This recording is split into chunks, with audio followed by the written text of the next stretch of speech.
매주일마다 누가복음의 말씀을 묵상하고 있는데 오늘은 40번째에 또 하나님께서 주신 말씀이고, 또 지난 주일 또 누가복음 11장 1절에서 4절까지 말씀에 또 본문이 이어지는 또 말씀이기도 합니다. 또 오늘 주님께서 우리에게 또 어떤 말씀을 또 주실까요? 설교 제목을 저를 따라서 같이 한번 해보십시다. 이렇게 기도하라. 한번 더 해보실까요? 이렇게 기도하라. 여러분은 하나님 앞에 어떻게 기도하십니까? 아니, 기도하십니까? 왜 기도해야 됩니까? 기도하신다면 어떻게 하나님께 기도해야 될까요? 오늘 여러분의 기도의 삶 생활을 돌아보면서 또 하나님께서 저와 여러분에게 주시는 또 세밀한 음성에 순종하고 그 말씀이 우리를 변화시키는 그런 은혜가 있기를 주님의 이름으로 축복합니다. 예수님의 삶을 돌아보면은 예수님의 삶의 가장 중요한 시간은 기도의 시간이었습니다. 주님은 자주 기도하셨습니다. 새벽 미명에 모든 만물이 다 잠들어 있는 새벽을 깨우시고 기도하셨습니다. 또 하루 모든 사역을 마치시고 피곤하신데도 밤늦게까지 밤을 지새우며 피곤하신데도 불구하고 기도하셨습니다. 예수님의 기도의 생활은 어려운 일이 있을 때만 기도하신 것이 아니라 주님의 기도의 생활은 정해진 습관이었고 삶 속의 일상생활의 가장 중요한 시간으로 자리 잡고 있었습니다. 그래서 예수님은 그렇게 기도하셨고 우리들을 향해서 기도의 생활이 우리의 삶 속에 가장 중요하고 필수적이라는 사실을 우리에게 말씀하셨습니다. 하나님 앞에 또 귀하게 쓰임받은 모든 하나님의 사람들을 보면은 하나같이 그들에게 공통점이 있는데, 그것은 하나같이 하나님 앞에 기도의 생활을 잘 했던 사람이라는 사실입니다. 왜 기도가 중요합니까? 성도 여러분, 바쁜 생활 속에서 왜 여러분은 하나님 앞에 기도하는 데에 시간을 내셔야 하고 기도하셔야 될까요?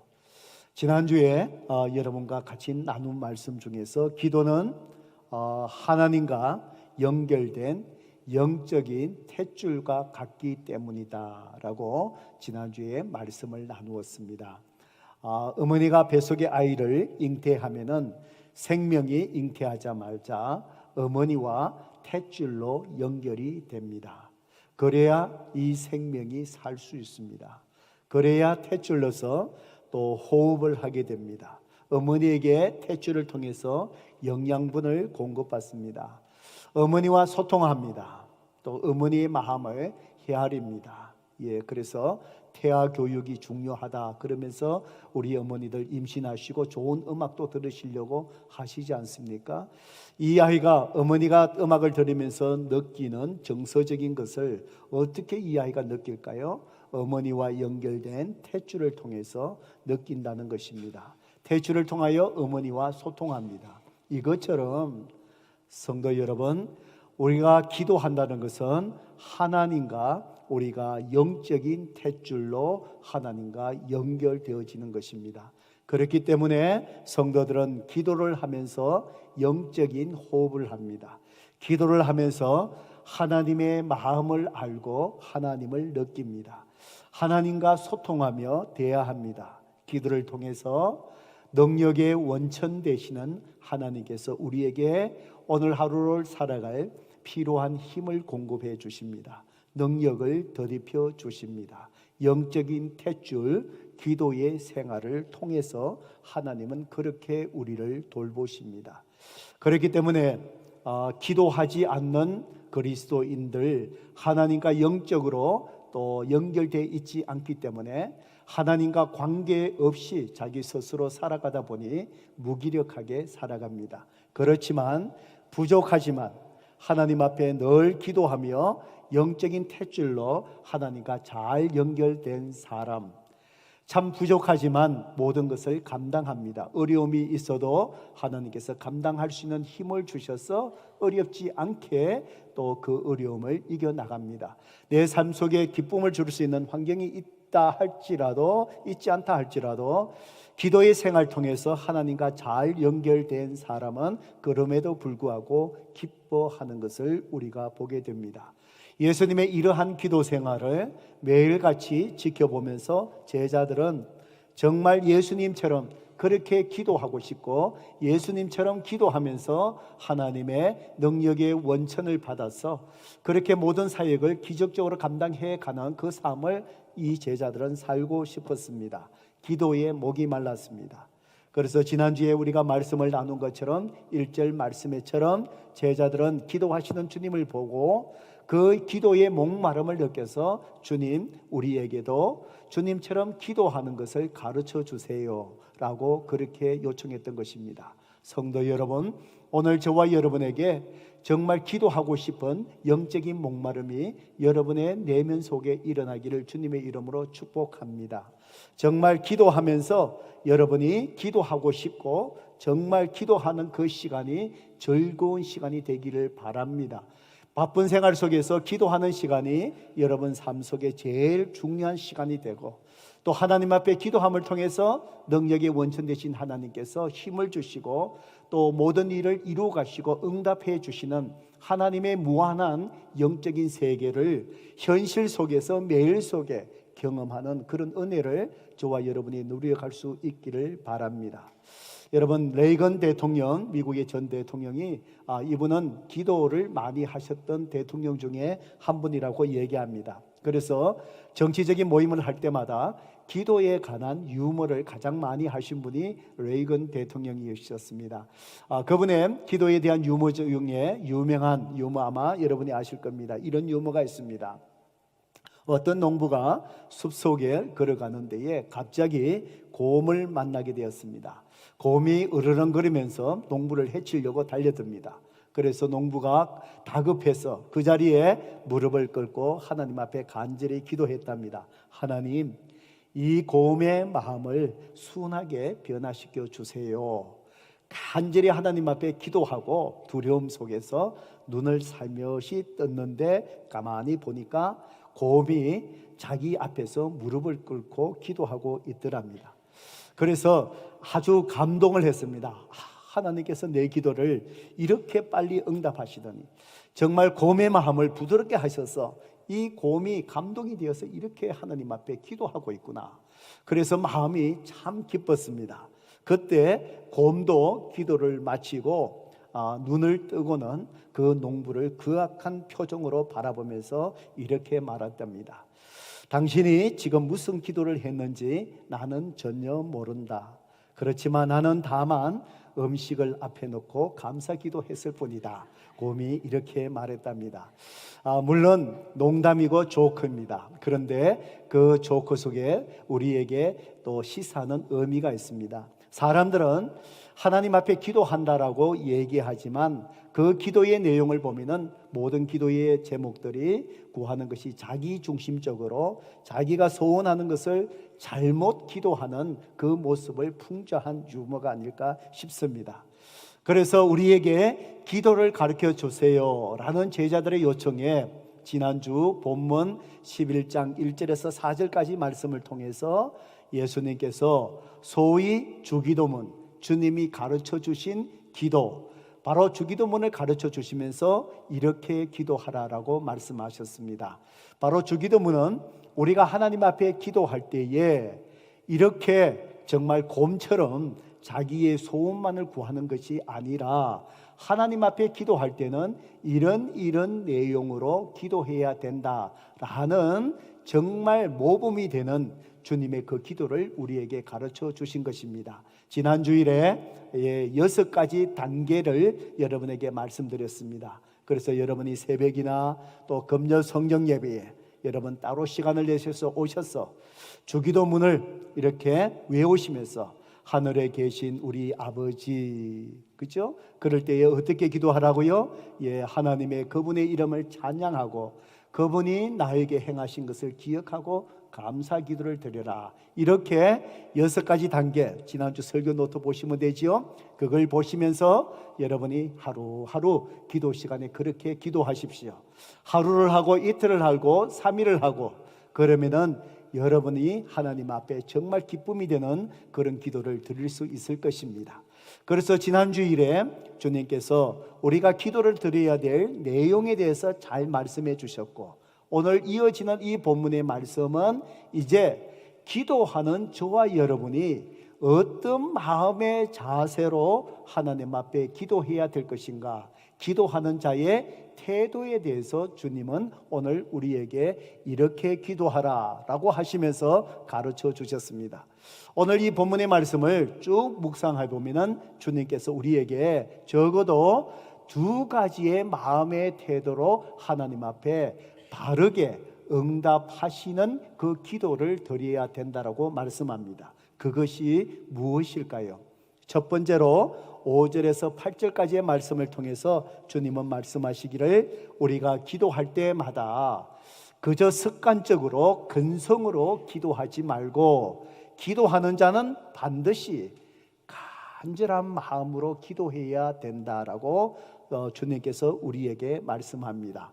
오늘 성경 본문을 여러분을 다시 돌아가셔서 성경책을 보시기를 바랍니다.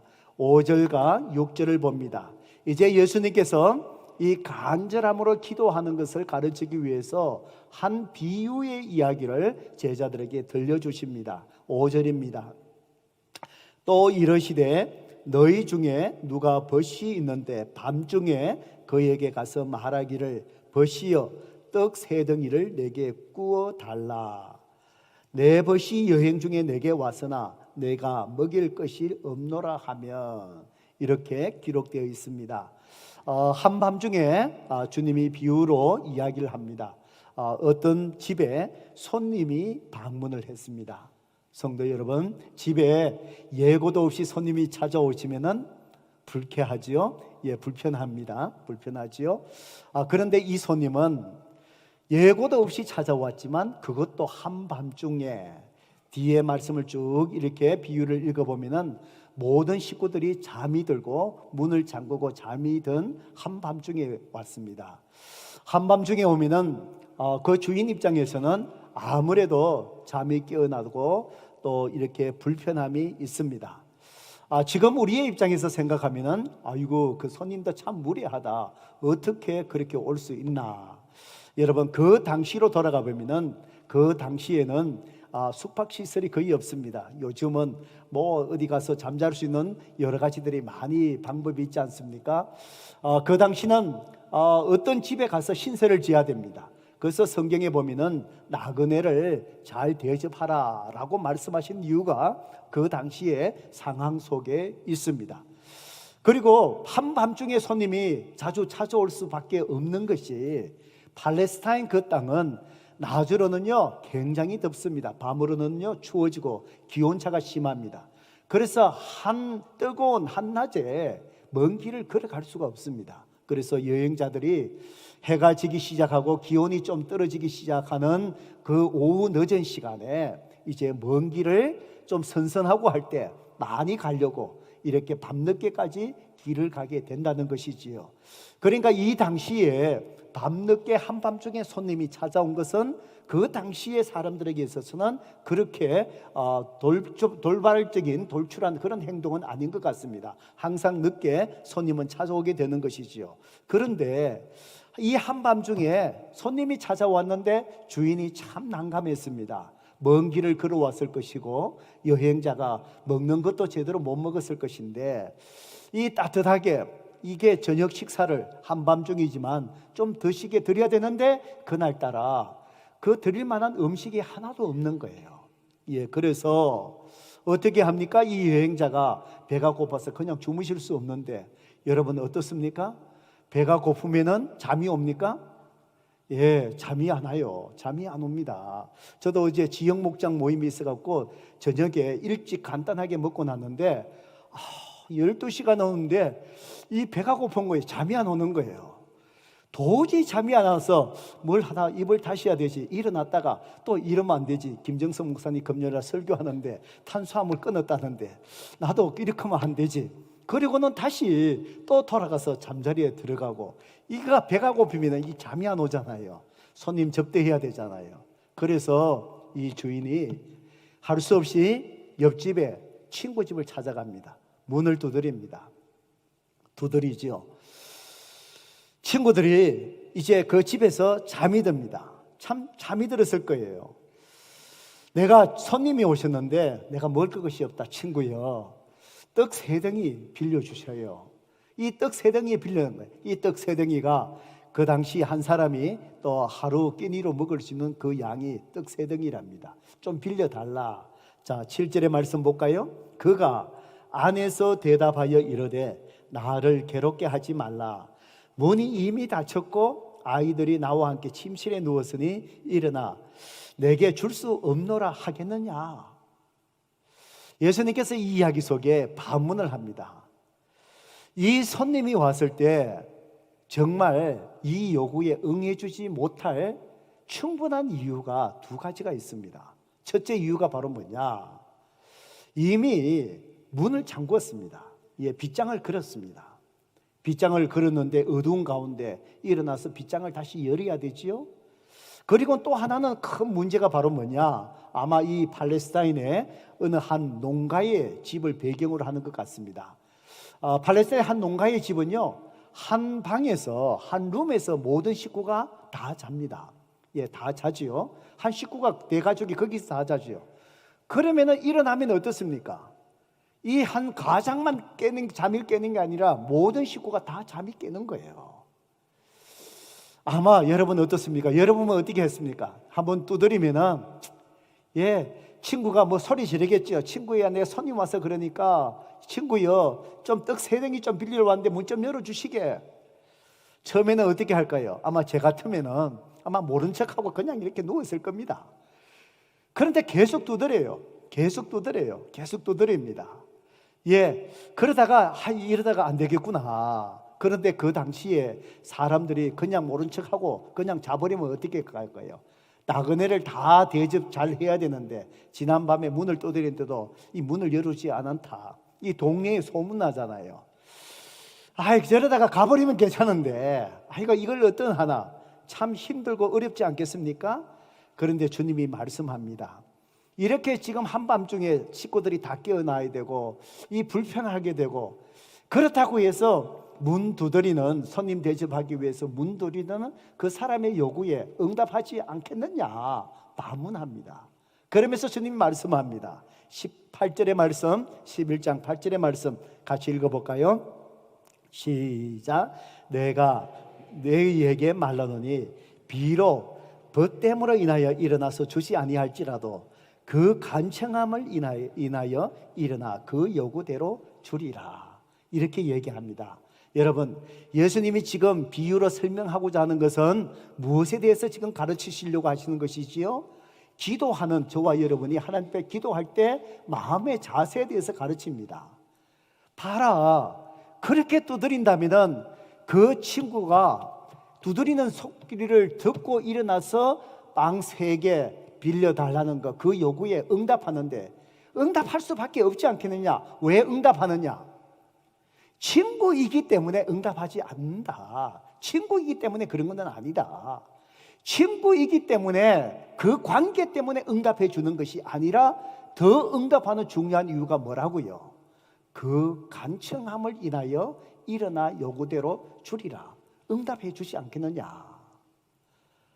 성도 여러분, 이 사람이 관계가 필요 없다는 것이 아닙니다. 관계가 중요하지 않다라고 주님 말씀하는 것이 아니지요. 왜냐하면 친구 집이 아니라면 어떻게 밤에 그 문을 두드릴 수 있겠습니까?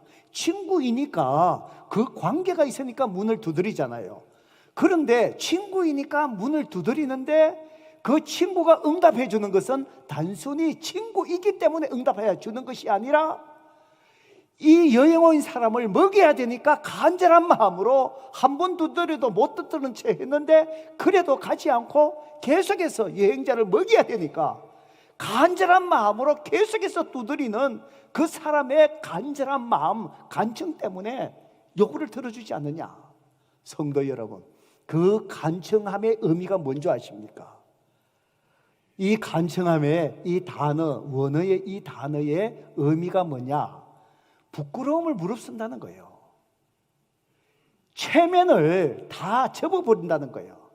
철면피가 되어서, 바로 이 철면피가 되고, 이 밤에 식구들이 다 이래야 되니까 얼마나 죄송스러워요. 얼마나 미안한 일이에요. 그렇죠? 그런데도 이 문을 두드린 사람의 마음은 뭘까요? 지금 내 집에 찾아온, 먼 길을 걸어온 이 여행자를 먹여야 되고, 배를 채워야 되고, 대접을 해야 되고, 그러기에 내가 미안하지만, 체면이 안 서지만, 부끄럽지만 이 문을 계속 두드리는 그 간청함, 그것 때문에 이 주인이 친구의 요구에 들어주지 않겠느냐, 이 말이지요. 성도 여러분, 이것은 바로 우리에게 주님이 가르치신 것이 무엇을 의미합니까? 우리가 하나님 앞에 기도할 때에 하나님은 우리의 필요를 다 아신대요. 다 아시면 기도할 필요 없잖아요. 그런데도 하나님은 어떻게 해요? 구하라 그러잖아요. 오늘 특별히 뭐지요? 그런 간절함으로 체면을 무릅쓰고 부끄러움을 무릅쓰고 하나님 앞에 이렇게 구하라 그러잖아요. 왜 하나님은 이렇게 간절함으로 구하라 그럴까요? 왜 간절함으로 구하라 그럴까요? 때로는 우리가 기도할 때에 기도의 응답이 금방 안 될 때가 있습니다. 때로는 즉각적으로 하나님이 응답하지만 때로는 하나님은 오랜 시간 기도하세요. 그런데 기도할 때 정말 나에게 그것 때문에 기도하는 제목이 그거 일이 더 힘들 때가 있어요. 더 상황이 나빠질 때 있어요. 왜 하나님은 즉각적으로 응답하지 아니하시고 이렇게 계속해서 주인이 일어날 때까지 계속해서 다급한 마음으로 문을 두드리는 그 사람의 마음처럼 하나님 앞에 이 간절함으로 하나님은 왜 기도하라고 그렇게 말씀하실까요? 저는 이 말씀을 쭉 묵상하면서 왜 하나님께서 우리의 기도 제목을 다 아시는데도 왜 이렇게 간절함으로 정말 이렇게 문을 두드리시 이렇게 두드리라 그럴까? 왜 즉각적으로 응답하지 않으실까? 여러 가지 하나님의 계획과 뜻이 있지만 묵상하면서 몇 가지 정리가 되는 거예요.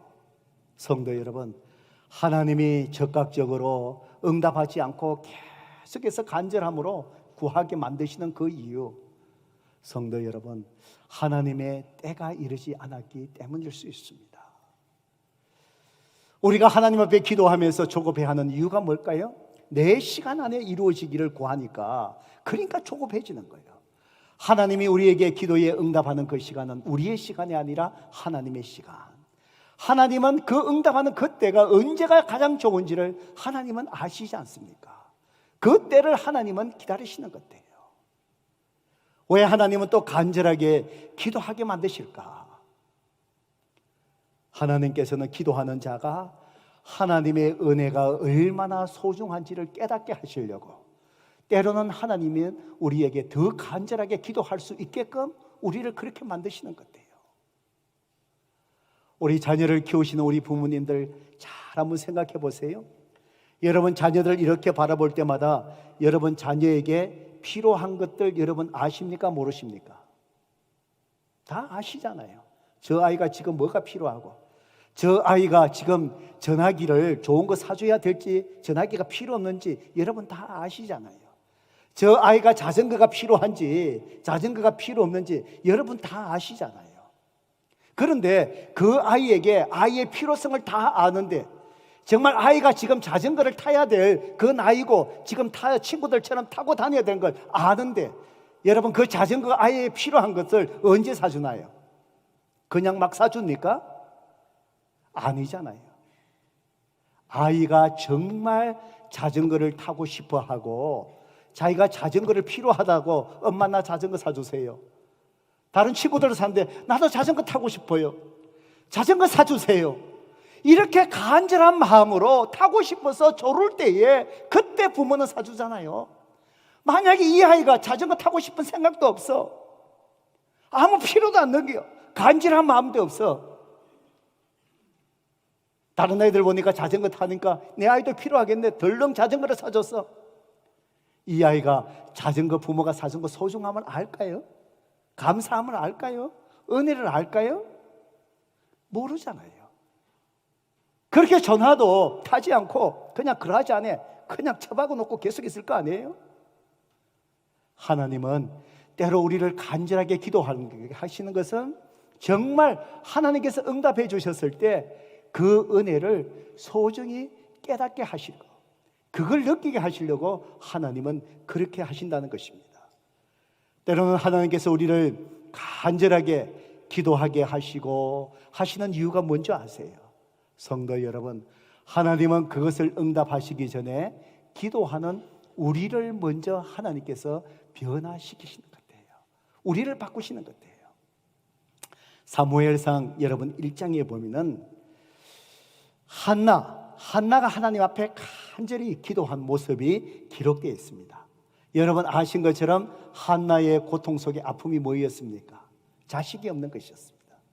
그 당시에는 관습이 잘못된 거였지만 그 당시에 관습에 남편이 여러 아내를 거느렸던 것 같습니다. 아내는 정분이었고 그 다음에 두 번째 아내 브닌나가 있었습니다. 그런데 둘째 아내는 아이가 있는 거예요. 하나님 앞에 예배드리러 성막이 있는 곳에 같이 올라가서 예배드리고 기쁨이 있는 곳에 가면은 이 둘째 부인이 아들 없다는 것 때문에 첫째 부인 한나를 갖다가 계속해서 교부를 한 거예요. 마음이 너무 고통스러운 거예요. 너무 아픈 거예요. 하나님 앞에 기도하며 간절히 기도합니다. 먹을 맛이 안 나니까. 그러니까 이 남편이 한나에게 더 잘해주는데도 그게 위로가 되지 않아요. 갈 때마다 흐느끼고 아들이 없는 것 때문에 이렇게 둘째 부인에게 구박당하고 마음이 너무 고통스러운 거예요. 하나님 앞에 기도합니다. 하나님 앞에 기도해도 응답이 되지 않습니다. 그런데 더 힘든 것은 이 둘째 부인으로부터 오는 그 구박이 더 심해지는 거예요. 마음의 고통이 더 심해지는 거예요. 그럴수록 이 한나가 더 하나님 앞에 간절히 기도합니다. 성도 여러분, 왜 하나님은 이 한나의 아픔을 돌아보시지 않으신다고 생각하십니까? 한나의 기도를 하나님이 왜 듣지 않는다고 우리는 그렇게 생각할까요? 정말 하나님은 한나의 기도를 듣지 않으셨을까요? 기도하는 대로 응답은커녕 한나에게 더 고통이 오거든요. 왜 한나에게 기도하는데도 더 고통이 올까요?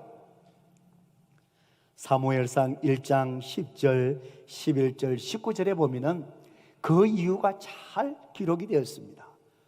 10절에 한나가 마음이 괴로워서 여호와께 기도하고 통곡하며 정말 하나님 앞에 간절히 울부짖고 기도합니다. 하나님 도와주세요. 나에게도 생명을 잉태하게 해주세요. 하나님 내 고통을 알지 않습니까? 내가 이것 때문에 구박당합니다. 그러면서 기도하면서 이 한나가 아들 달라고 기도하다가 이제 어떤 기도를 11절에 하지요? 서원하여 이르되 만군의 여호와여 만일 주의 여정의 고통을 돌보시고 나를 기억하사 주의 여정을 잊지 아니하시고 주의 여정에게 아들을 주시면 응답해 주시면은 내가 그의 평생에 그를 여호와께 드리고 삭도를 그 머리에 대지 아니하겠나이다. 바로 그 당시에 나실인으로 드리겠다 이 말입니다. 나실인이 누구냐? 하나님이 쓰시는 종으로 구별해서 내가 이 사람을 하나님 앞에 내 아들을 드리겠다는 거예요. 그 증거로 나실인이 하나님 앞에 드려지면은 칼을 머리에 대지 않습니다. 머리를 자르지 않습니다. 포도에서 나오는 모든 것을 먹지 않습니다. 포도주를 먹지 않습니다. 포도즙을 먹지 않습니다. 그래서 자기가 하나님 앞에 드려진 사람이라는 것을 구별하는데 이 한나가 고통 속에서 간절히 기도하면서 어떤 기도를 내뱉는가요? 하나님 내 아들 주시면은 내 아들이 아니라 하나님이 쓰시는 바로 하나님의 사람으로 내가 넣겠습니다. 성도 여러분, 하나님은 이미 한나에게 아들을 주시기라고 계획하셨습니다. 단지 하나님의 때가 문제였습니다. 응답의 때가 문제였습니다. 그 당시 사사시대 350년 나라가 정치적으로 신앙적으로 모든 것이 다 무너졌습니다. 그 사회를 국가를 다시 세울 하나님의 사람이 필요했습니다. 하나님은 한나를 통해서 사무엘을 주시게끔 이미 계획하고 계셨습니다. 그런데 하나님께서 이 한나가 더욱더 고통 속에 간절함으로 기도하게 만드신 이유가 바로 뭘까요? 하나님은 한나를 먼저 변화시키기 위함이 있었습니다. 그날 하나님 앞에 이 아들을 주시면은 온전히 드리겠습니다 라고 하나님 앞에 결단하고 기도하고 그날 남편과 함께 이제 성전을 떠나서 자기 집에 들어가서 잠자리에 들어갔습니다. 19절이지요. 그들이 아침에 일찍 일어나 여호와 앞에 경배하고 돌아가 라마의 자기 집에 이르니라. 엘가나가 그의 아내 한나와 동침하며 어떻게 해요? 여호와께서 그를 생각하신지라. 여호와께서 그를 생각하신지라. 그때에 하나님께서 이제 한나에게 사무엘이라는 아들을 잉태하게 하신 것입니다. 성도 여러분, 오늘 하나님은 우리가 기도하는 것에 여러분의 기도의 소리를 들으십니다. 응답하십니다. 하나님은 여러분이 간절히 기도하시기를 원하십니다. 그 간절히 기도하게 하신 것은 하나님의 때를 기다리게 하시기 위함이 있을 것이고, 또 간절히 기도하게 하실 때는 하나님이 응답해 주실 때에 그 영광을 내가 취하지 않고 하나님의 은혜인 것을 알고 주님 앞에 감사할 수 있는 자리에 서게 하기 위해 은혜의 소중함을 깨닫게 하기 위함일 것이고, 간절하게 기도하게 하실 때는 기도하고 있는 내 자신을 먼저 하나님께서 변화시키셔서 하나님이 계획하신 일을 나를 통해 이루가시고자 하는 하나님의 계획이 분명히 있을 줄로 믿습니다. 성도 여러분, 여러분의 기도가 지금 응답되지 않습니까? 여러분의 기도가 계속해서 그 기도 속에 더 어려움이 여러분 삶 속에 다가온다라고 생각하십니까? 포기하지 마십시오. 끈기 있게 정말 간절하게 간절한 마음으로 지속적으로 하나님 앞에 기도하시기를 바랍니다. 그 이유가 무엇인지 우리는 알지 못하지만 그 간절함으로 하나님 앞에 기도할 때에 하나님은 선하신 뜻을 여러분을 통해서 반드시 그 기도에 이루어 가실 줄로 믿습니다. 우리는 하나님 앞에 기도할 때에 어떤 마음으로 기도해야 되나요? 간절한 마음으로, 정말 부끄러움을 무릅쓰고 정말 체면을 무시하고 하나님 앞에 매달리며 주님의 은혜를 구하는 그런 기도자가 되기를 주님의 이름으로 축복합니다. 두 번째로 우리는 또 어떻게 기도해야 될까요? 9절부터 마지막 13절까지 말씀을 통해서 주님이 말씀하십니다.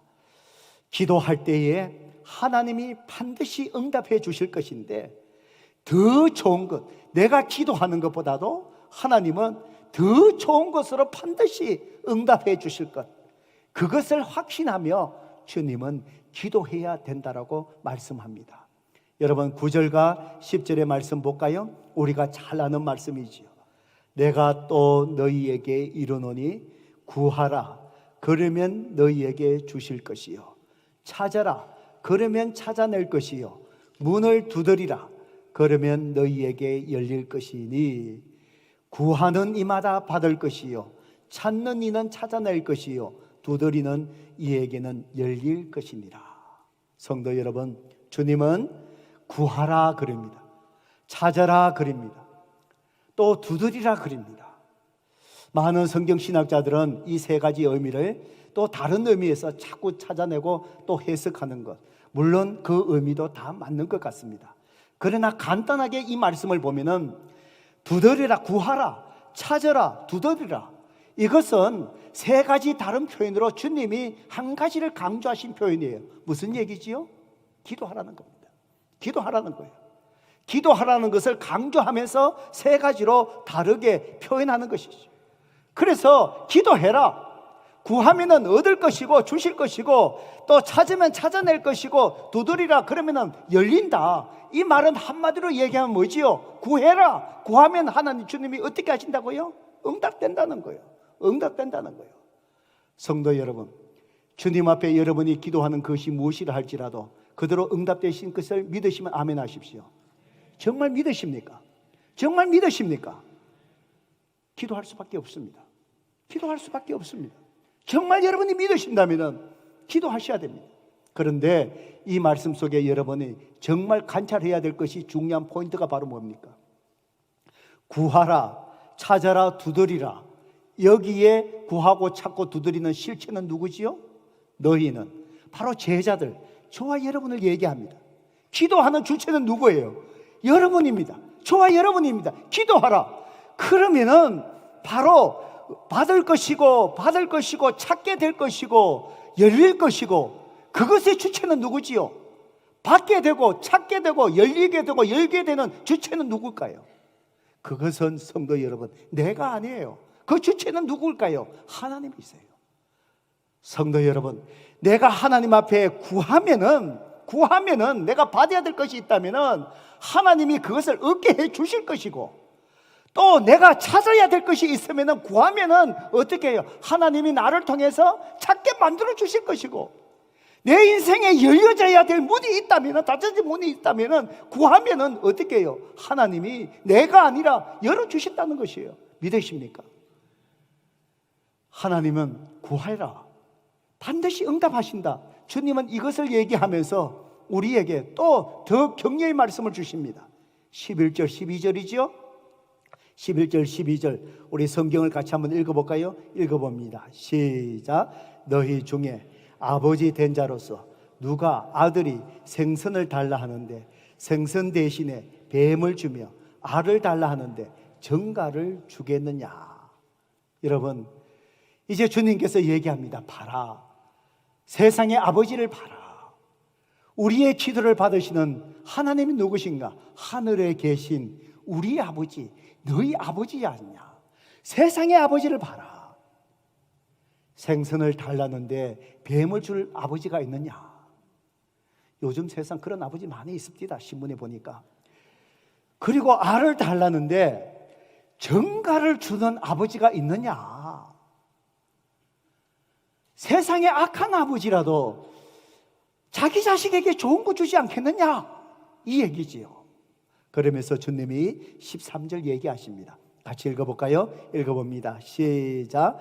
너희가 악할지라도 좋은 것을 자식에게 줄 알거든 하물며 너희 하늘에 아버지께서 구하는 자에게 성령을 주시지 않겠느냐? 성도 여러분, 구해라. 하나님이 너 구하는 거 응답해 주신다. 그러면서 세상의 악한 아버지도 자식에게 좋은 것을 줄 안다.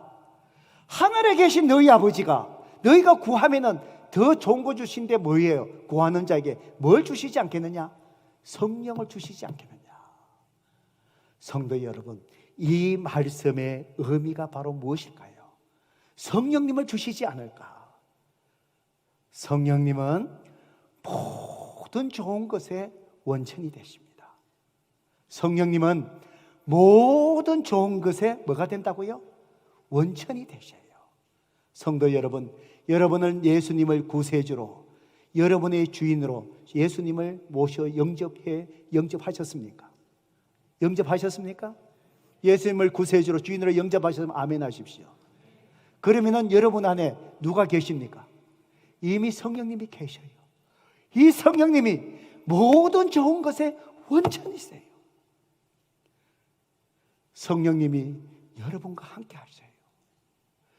저와 여러분은 사람에게 버림받는 아픔을 겪을 수 있지만 내 안에 계시는 성령님은 결코 나를 버리지 않으세요. 결코 나를 떠나지 않으세요. 바로 내 곁에 더불어 살아가는 내 배우자는 내 마음속에 있는 아픔과 고통을 알지 못하지만 내 안에 계시는 성령님은 내 앞에 있는 아픔과 슬픔을 아신대요.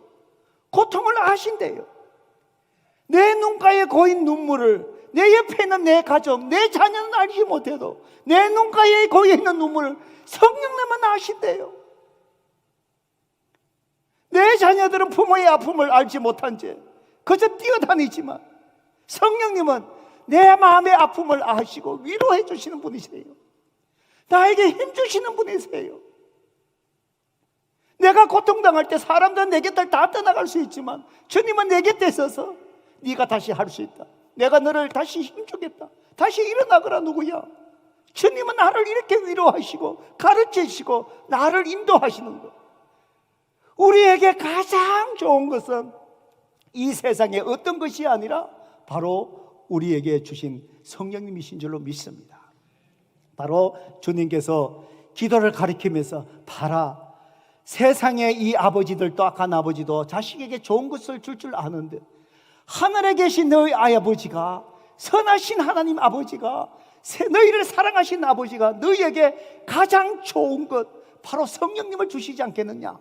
이 얘기는 바로 무엇일까요? 이미 성령님이 우리 안에 계신데 또다시 성령님을 주신다는 그런 의미가 아니고, 바로 가장 좋은 것, 너희들에게 구할 때에 아버지 하나님이 가장 좋은 것을 주신다, 이 말씀입니다. 가장 좋으신 것. 성도 여러분, 기도하셔야 됩니다. 왜 염려하십니까? 기도하시면 더 좋은 걸 주신다는데 왜 기도하지 않으십니까? 왜 염려하시고 불안해하십니까? 왜 두려워하십니까? 기도하면 하나님이 더 좋은 걸 주신다는데, 평강의 은혜를 주신다는데, 하나님 책임져 주신다는데, 주님은 우리에게 더 좋은 것을 믿고 하나님 앞에 기도하라고 우리에게 말씀합니다. 성도 여러분, 하나님 앞에 저와 여러분이 구하는 모든 것들 응답되지 아니할 기도가 없는 줄로 믿으시기를 바랍니다. 모든 것이 다 기도됩니다. 목사님, 저는 이 기도했는데 하나님이 응답해 주시지 아니하시던데요. 응답하시지 아니하신 것, 그것을 응답해 주시지 아니하신 것이 아니라 하나님은 그것보다도 더 좋은 것을 주셨습니다. 그것을 확인해 보셔요. 그것을 보셔요. 그래서 응답하지 않으신 것도 하나님이 우리에게 응답하신 거예요. 여러분, 고린도후서 12장에 보면은 사도 바울이 하나님 앞에 기도하면서 정말 고통스러운 것이 있었어요. 하나님 고쳐주세요. 하나님 고쳐주세요. 그것을 육체의 가시라고 표현을 했어요. 사도 바울의 그 질병이 있었습니다. 그것이 자기의 삶 속에 너무 힘들었어요. 어떤 사람은 사도 바울이 예수님을 만날 때에 다메섹 동산에서 눈이 멀어서 그 후유증으로 안질의 병이 있어서 앞을 잘 보지 못하는 안질의 질병이 있었다. 성도 여러분, 만약에 안질의 질병으로 앞을 보지 못한다, 그 많은 선교 여행, 위험한 길을 다니면서 사도 바울이 얼마나 불편했을까요? 하나님 일을 하는데 잘 볼 수 있었으면 얼마나 좋을까요? 기도할 수 있잖아요. 구할 수 있잖아요. 조금만 우리가 안경에 이 도수가 맞지 않으면 눈이 불편하잖아요. 머리가 아프잖아요. 앞이 안 보이는데 얼마나 불편했을까요? 어떤 사람은 사도 바울이 아마 간질병의 종류였을지 않을까 추측을 해요. 만약에 간질병이면 어떨까요? 복음을 전하다가 쓰러져서 온몸이 발작을 일으키면서 경련을 일으키면서 그냥 거품을 내밀고, 그럴 때에 복음을 전할 때에 얼마나 하나님의 영광이 가릴까요? 사도 바울이 이 문제를 놓고 하나님 앞에 간절히 기도하는 거예요. 고린도후서 12장 8절 9절을 보셔요.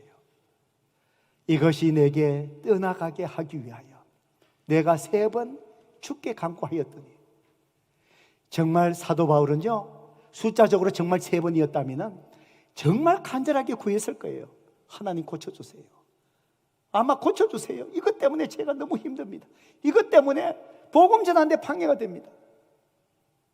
정말 하나님 앞에 3번 간구했는데 하나님이 그 기도를 들어주셨습니까? 안 들어주셨습니까? 육체의 가시를 제거하셨습니까? 안 하셨습니까? 안 하신 거예요. 안 하신 거예요. 그 고통의 자리에 그대로 두신 거예요. 나에게 이르시되, 하나님이 뭐라고요? 내 은혜가 너희에게 족하다. 이 얘기는 바로 뭘까요? 나는 너희에게 이미 많은 은혜를 베풀었다, 이 말입니다. 그러니까 지금 그 얘기는 바로 뭐지요? 너 육체의 가시, 그 질병 속 그 자체도 뭐라는 것이죠? 하나님의 은혜라는 것이지. 여러분, 사도 바울의 기도의 제목은 뭐였지요? 이 질병을 제거해달라는 거예요. 낫게 해달라는 거예요. 하나님은 그 기도에 반드시 주님의 말씀처럼 응답해 주세요. 더 좋은 것으로 주시는데, 사도 바울의 기도의 제목은 이걸 제거해달라는 건데, 하나님의 기도의 응답은 뭘까요? 그 응답에 하지 않으신 것이 아니라 하나님의 응답은 바로 뭘까요? 더 좋은 것, 그것을 그 뒤에 그대로 두신 거예요. 그것이 너희에게 더 좋은 것이라는 거예요. 그 질병이 너에게 더 좋은 것이라는 거예요. 그대로 두신 거예요. 왜요? 왜 이 질병이 사도 바울에게 더 좋은 것으로 하나님께서 응답하시고 그대로 치료하지 않으시고 내버려 두셨을까요? 내 능력이 약한 데서 온전하여 짐이라 하신지라. 참 놀랍지 않을까요? 저는 이 말씀 묵상하면서 사도 바울이 하나님의 이 음성을 듣고 네 은혜가 네게 족하다. 바울아, 너는 지금 네 아픈 이 질병 불편한 거 이걸 제거하달라고 기도했지. 그래, 내가 응답하고 너에게 더 좋은 것을 주겠다. 너 질병을 그대로 간직하는 것이 너에게 가장 좋은 것이다. 왜 그런지 아느냐?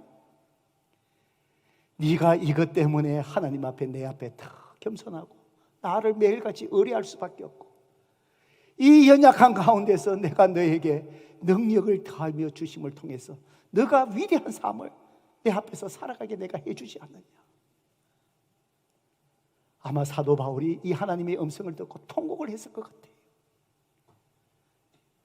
정말 눈물 속에서 하나님을 찬양했을 것 같아요.